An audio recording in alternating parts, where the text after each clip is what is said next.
Assalamualaikum warahmatullahi wabarakatuh. Berikut kami akan menampilkan dan mempraktikkan secara langsung mengenai materi kiat pribadi prima. Sebelumnya saya akan memperkenalkan anggota kelompok 2. Yang pertama saya sendiri, yaitu Hairani N dengan NIM 203079. Yang kedua Faridatillah dengan NIM 203075. Yang ketiga Febrianti dengan NIM 203076. Yang keempat Firda dengan NIM 203077. Yang kelima Hismawati Bane dengan NIM 23080. Yang keenam Imri Afriani dengan NIM 23081. Yang ketujuh Ira Safitri dengan NIM 23082. Yang kedelapan Irma Yani Mangale dengan NIM 23083. Yang kesembilan Katarina dengan NIM 23084. Dan yang terakhir Hafifah Esniswan dengan NIM 23085. Mengembangkan diri menjadi pribadi yang efektif. Banyak orang bijak berkata kesuksesan dan kegagalan bukanlah hal yang kebetulan. Kesuksesan meninggalkan jejak. Jika kita ikuti jejak-jejak orang sukses, tak peduli dari mana kita memulainya, pada akhirnya akan mencapai tempat yang sama dengan mereka.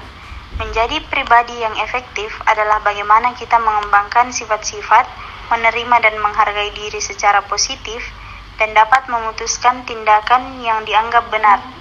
Ada beberapa cara yang dapat kita terapkan untuk mengembangkan diri kita. Yang pertama, tidak berhenti untuk belajar. Kedua, jangan mudah mengeluh. Ketiga, jangan malu bertanya dan meminta bantuan kepada orang lain. Keempat, mengakrabkan dengan rekan. Dan terakhir, suka menolong.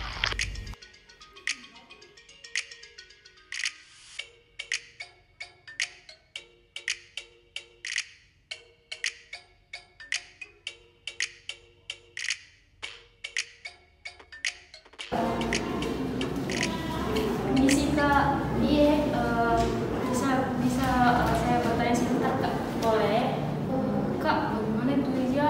Saya kan orangnya tuh serba pemalu, terus saya tuh serba kepikiran gitu. Bagaimana sih, apa sih tipsnya supaya saya lebih percaya diri di depan orang-orang?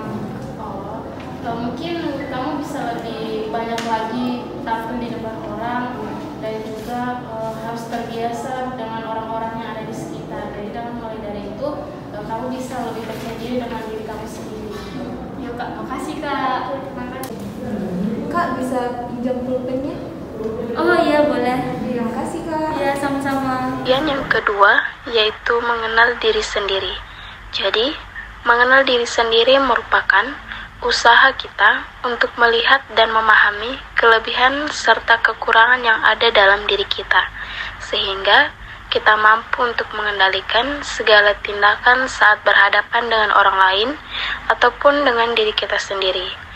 Mengenal diri sendiri berarti kita perlu memahami betul akan segala unsur dalam diri kita, baik itu secara psikologis, fisik, moral diri, potensi, hingga sosial, agar kita dapat mengenal dan memahami diri sendiri dengan sebaik-baiknya. Mulailah tentukan karakter yang menjadi keistimewaan kita, kemudian kita dapat melakukan refleksi agar memahami identitas, pribadi, kelemahan, dan kelebihan dalam diri kita sendiri. Rani, saya mau bertanya sama Ibu soal materi ini. Saya kurang paham, tapi saya malu bertanya karena saya memiliki sifat malu. Mungkin kamu punya saran supaya sifat malu saya bisa dihilangkan? Kamu harus lebih bersosialisasi dan lebih memperkenalkan diri, berkomunikasi dengan teman-teman dan ibu. Terima kasih. Sama. Mau dan mampu merubah diri. Mau dan mampu merubah diri merupakan upaya kita dalam mengubah sesuatu dalam diri kita, misalnya perilaku. Perilaku dalam diri kita bisa juga disebut sebagai identitas atau label tertentu. Misalnya disebut sebagai orang rajin, malas, ramah, penolong, dan masih banyak lagi. Sebutan itu biasanya tidak berubah-ubah. Oleh karena itu diberikan atas kebiasaan atau pola perilaku yang dilihat. Tentunya yang harus kita ingat juga yaitu cara berubah itu dimulai dari diri kita sendiri. Perubahan perilaku bisa saja terjadi oleh karena faktor internal maupun eksternal diri seseorang. Perubahan bisa saja dipacu oleh keadaan, pekerjaan, perubahan lingkungan, dan lain-lainnya. Tentunya yang harus kita ingat juga yaitu cara berubah itu dimulai dari diri kita sendiri. Oh benar juga ya, saya harus lebih memberanikan diri untuk bertanya.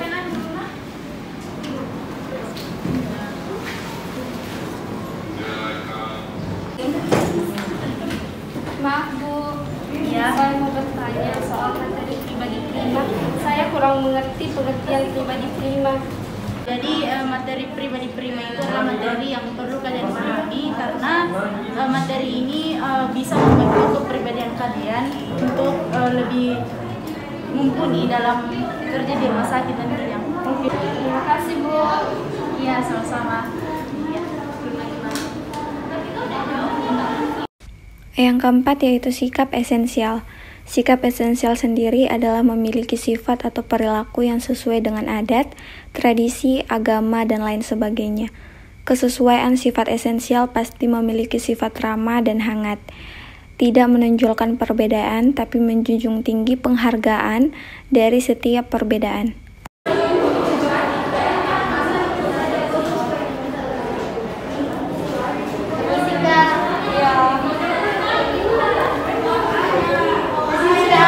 Mengetahui pijakan diri.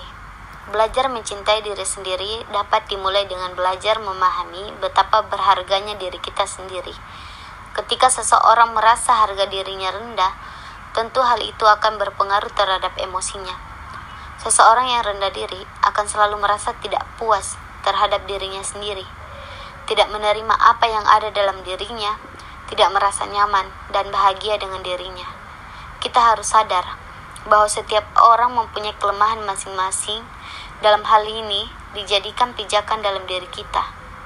Tidak ada manusia biasa yang diciptakan Tuhan sempurna dalam semua segi. Setiap orang harus menata hati agar menerima dirinya sendiri walaupun dalam keadaan tidak sempurna.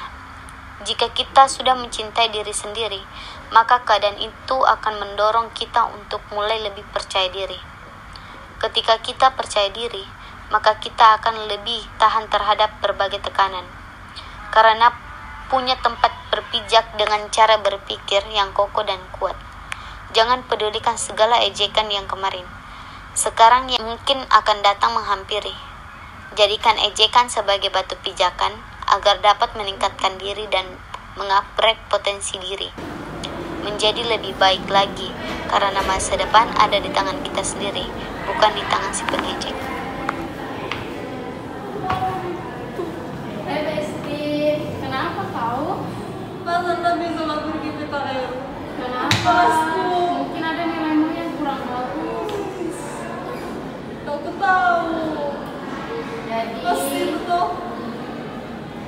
Bisa nggak pergi PKL? Ada nilaiku bermasalah. nggak apa-apa, sabar aja. Siapa tahu nanti di kedepannya masih bisa ikut lagi. Jadi harus berusaha lagi biar